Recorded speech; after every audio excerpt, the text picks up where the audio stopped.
โอเคมาต่อกันนะครับข้อที่สามนะครับข้อที่สามเนี่ยเขาบอกว่าธาตุ A เป็นไอโซโทปกับธาตุ B ถ้าธาตุ A มีโปรตอน15ตัวและมีเลขมวลเท่ากับ31ข้อใดคือสัญลักษณ์นิวเคลียร์ที่เป็นไปได้ของธาตุ B จำได้ไหมครับไอโซโทปไอโซโทนไอโซบาร์ไอโซอิเล็กทรอนิกส์จำไม่ได้แล้วเนาะคืนครูหมดละมาทบทวนกันไอโซทั้ง4เนี่ยไอโซโทปสะกดด้วยปอปาแสดงว่าจะมีอะไรเท่ากันครับมีถูกต้องมีโปรตอนเท่ากันโปรตอนเท่ากันถ้าโปรตอนเท่ากันก็คือโปรตอนก็คือเลขอะไรนั่นเองครับเลขอะตอมเท่ากันใช่ไหมครับแต่เลขมวลต่างกันโอเคไหมครับมีโปรตอนเท่ากันหรือเลขอะตอมเท่ากันแต่มีนิวตรอนหรือเลขมวลต่างกันโอเคนะครับไอโซโทปสะกดด้วยปอปาใช่ไหมพอจำได้เนาะพอจำได้คุ้น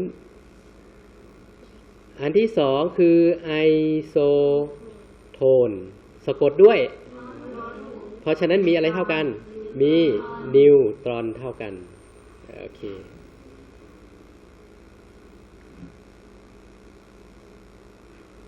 อันนี้พอจำเทคนิคได้ไอโซโทนสะกดด้วยนอนหนูมีนิวตรอนเท่ากันอันที่สามก็คือไอโซบาร์บาร์นี่คืออะไรบาร์นี่คือตัวบนบาร์นี่คือตัวบนก็คือเลขอะไรเท่ากันครับ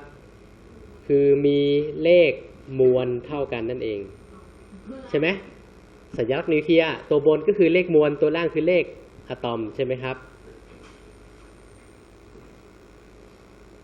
สุดท้ายก็คือไอโซอิเล็กทรอนิกตัวนี้ถ้าอิเล็กทรอนิกก็คำนี้เลยอิเล็กมีอะไรเท่ากันครับมีอิเล็กตรอนเท่ากันใช้สัญลักษณ์ตัวนี้นะอิเล็กตรอนเท่ากันคราวนี้จำการหาได้ไหมโปรตอนนิวตรอนอิเล็กตรอนหาได้อย่างไรยกตัวอย่างมาทบทวนการหาอนุภาคมูลฐานกันก่อน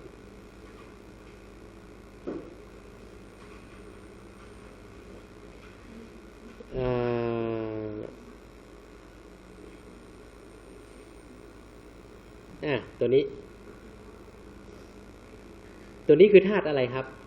Al คือธาตุอะลูมิเนียมนะครับธาตุอลูมิเนียมเลขอะตอมเท่ากับเท่าไหร่13เลขมวลเท่ากับ27จำนวนโปรตอนเท่ากับเท่าไหร่โปรตอนเท่ากับ13ครับตัวนี้ไงใช่ไหมเลขอะตอมเนี่ยคือบอกจำนวนโปรตอนใช่ไหมครับซึ่งมันจะเท่ากับจำนวนอิเล็กตรอน13เหมือนกันส่วนจำนวนนิวตรอนหาได้ยังไงครับหาได้จากตัวบนลบตัวล่างก็คือ27ลบ13ก็เท่ากับ14นั่นเองจำนวนนิวตรอน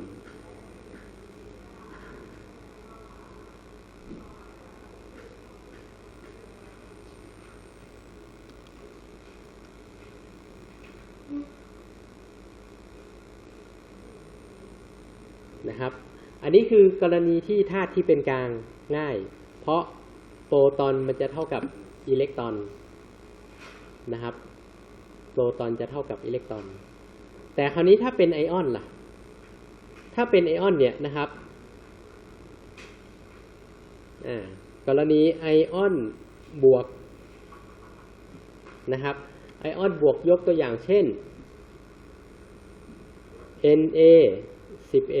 23บวก1ถามว่าตัวนี้จะมีโปรตอนเท่ากับเท่าไหร่ครับ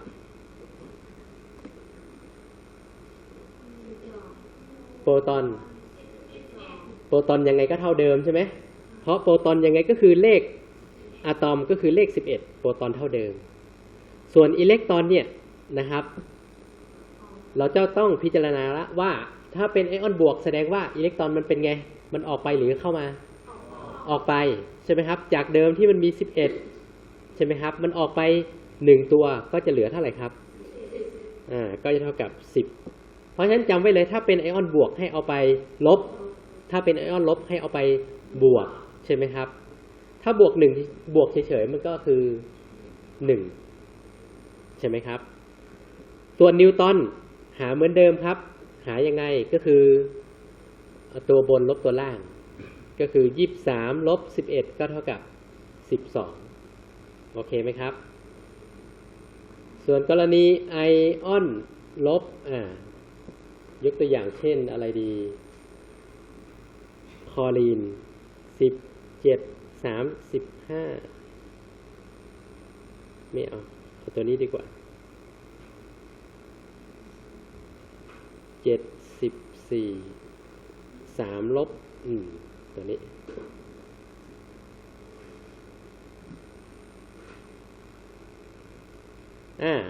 ไนโตรเจนนะครับ74 3ลบโปรตอนเท่ากับเท่าไหร่ครับ7อิเล็กตรอนเท่ากับถ้าเป็นไอออนลบให้เอาไปบวกใช่ไหมครับเพราะฉะนั้นก็จะเป็น7บวก3ก็เท่ากับ10นิวตันหาเหมือนเดิมครับก็คือบนลบล่าง14ลบ7ก็จะเหลือ7โอเคไหมครับอันนี้คือการหาอนุภาคมูลฐาน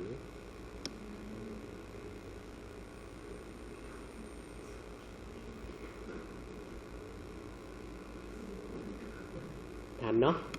พอคุ้นๆใช่ไหมครับคราวนี้เรามาดูสิโจทย์ข้อนี้เขาบอกว่า A เป็นไอโซโทปกับ B แสดงว่า A กับ B นี่ต้องมีเลขอะไรที่เท่ากันล่ะครับโปรตอนก็คือเลขอะไรนั่นเองถ้าเป็นสัญลักษณ์นิวเคลียร์ก็คือเลขอะตอมเลขอะตอมก็คือตัวบนหรือตัวล่างนะครับโอเคเพราะฉะนั้นเขาบอกว่าโจทย์ข้อนี้เขาบอกว่า A มีโปรตอน15ตัวแสดงว่า B เนี่ยตัวเลขข้างล่างก็ต้องเป็นเลขอะไรครับโอ้โหตอบข้ออะไรข้อ3เลยง่ายมากไม่ต้องคิดอะไรเลยถ้าเราเข้าใจเห็นปุ๊บตอบปั๊บได้เลยใช่ไหมครับมองเห็นเนาะข้างหลังมองเห็นไหม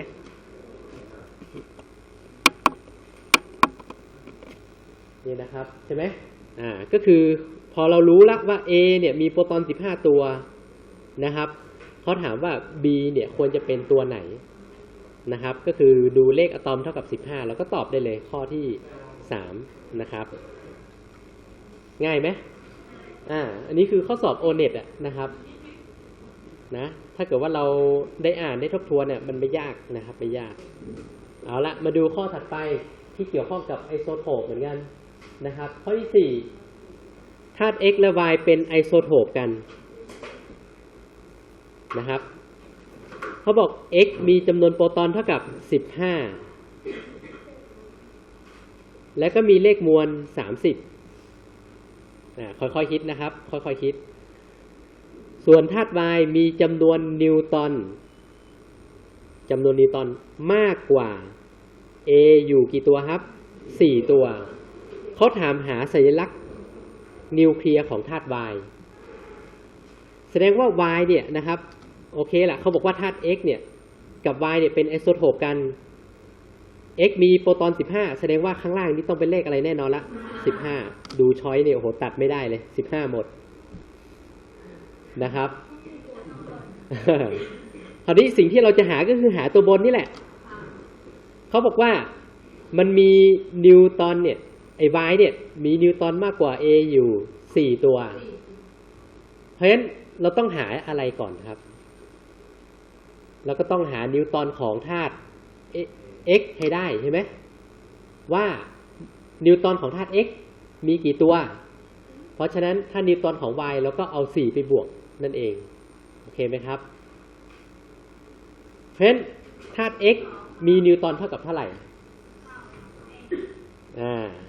ธาตุ x มีนิวตันเท่าไหร่นิวตันหาได้ยังไง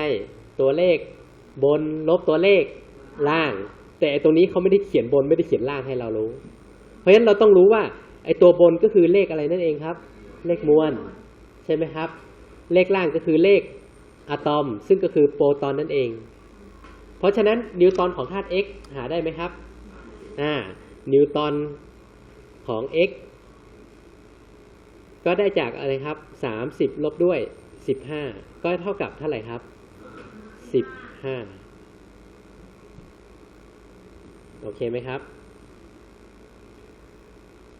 เพราะฉะนั้นนิวตันของ y ก็จะเท่ากับเท่าไหร่ครับ19มาจากไหนเพราะเขาบอกว่ามีนิวตันมากกว่าของ a อยู่4ตัวเพราะฉะนั้นก็จะเท่ากับ15บวกกับ4เท่ากับ19โอเคไหมครับแต่คราวนี้ไอ้เลข19นี่เป็นเลขมวลหรือเปล่าใช่เลขมวลไหม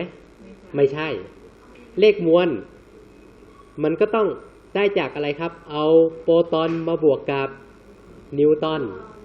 ใช่ไหมครับเพราะฉะนั้น y มีโปรตอนเท่ากับเท่าไหร่ y มีโปรตอนเท่ากับเท่าไหร่15มีนิวตันเท่ากับเท่าไหร่หาแล้ว19เพราะฉะนั้นเลขมวลก็เท่ากับเท่าไหร่ครับ34ใช่ไหมครับ34เพราะฉะนั้นตอบข้อไหนดูจากช้อยข้อที่2นั่นเองอะไรนะครับอันนี้คือโอเคล่ะคือถ้าเกิดคนเข้าใจเนี่ยเขาจะรู้เลยว่าคือไอ้ที่ว่านิวตันมากกว่า a เนี่ยอยู่4ตัวเราสามารถที่จะเอา4เนี่ยไปบวกตรงนี้ได้เลยโอเคไหมครับเพราะอะไรเพราะว่าโปรตอนเปลี่ยนแปลงไหมในเมื่อเขาบอกว่าเป็นไอโซโทปกันเนี่ยโปรตอนเนี่ยย่อมเท่ากันเสมอโอเคไหมครับเพราะที่เปลี่ยนแปลงไปก็คือแค่นิวตันเพราะฉะนั้นถ้าเกิดคนที่เข้าใจแล้วเนี่ยนะครับเขาจะเอา4เนี่ยไปบวกกับ30เลยคือเลขมวลโอเคไหมใช่ไหมครับเพราะว่าเลขมวลก็คือเลขมวลก็ได้จากโปรตอนบวกกับนิวตันซึ่งไอ้ตัวนี้เป็นค่าคงที่อยู่แล้วใช่ไหมครับเป็นค่าคงที่อยู่แล้วไอ้ตัวนี้ต่างหากที่เพิ่มเข้ามาเขาบอกว่ามันบวก4ใช่ไหมเพราะฉะนั้นจากเดิมตรงนี้30เราก็บวก4ก็เป็น34โอเคไหมครับเนาะขอเข้าใจเนาะนะครับเนี่ยแสดงว่าวีรชัยเข้าใจดีมากนะครับข้อที่4ผ่านไหมผ่านนะครับกูจะ